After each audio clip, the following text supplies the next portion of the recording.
భారత మాజీ ప్రధానమంత్రి డాక్టర్ మన్మోహన్ సింగ్ గారి మృతి పట్ల సంతాప ప్రతిపాదన గౌరవ ముఖ్యమంత్రి గారు.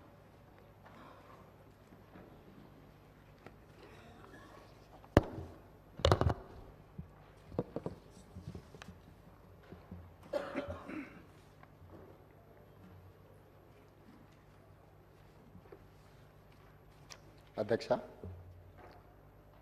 భారత మాజీ ప్రధానమంత్రి డాక్టర్ మన్మోహన్ సింగ్ గారి మృతి పట్ల ఈ సభ తన తీవ్ర సంతాపాన్ని వ్యక్తం చేస్తుంది. శోకార్తులైన వారి కుటుంబ సభ్యులకు ప్రగాఢ సానుభూతి తెలియజేస్తుంది.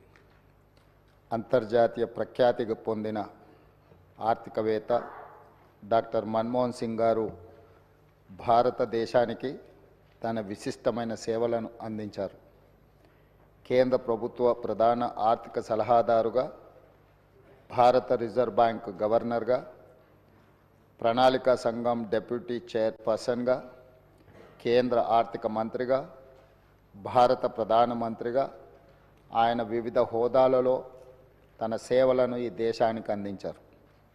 డాక్టర్ మన్మోహన్ సింగ్ గారు మన దేశంలో ఆర్థిక సంస్కరణలను రూపశిల్పి.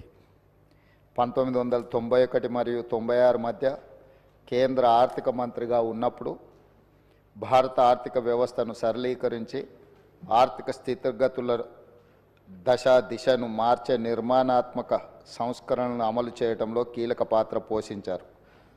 ప్రపంచీకరణ, సరళీకరణ, ప్రైవేటీకరణ విధానాలతో అంతర్జాతీయ స్థాయిలో భారత ఆర్థిక వ్యవస్థను సుస్థిరంగా నిలబడేలా చేయగలిగారు.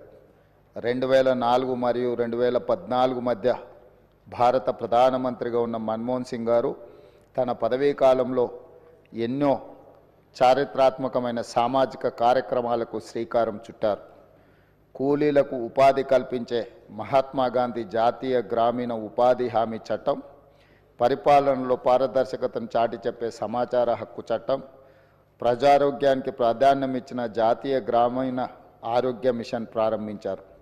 అందరికీ ఆధార్ కార్డు లాంటి సామాజిక విప్లవాత్మక కార్యక్రమాలను ఆయన హయాంలోనే మొదలయ్యాయి.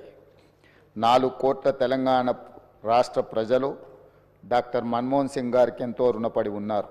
ఆయన ప్రధానమంత్రిగా ఉన్నప్పుడే తెలంగాణ రాష్ట్ర ఏర్పాటుకు మార్గం సుగమమైంది.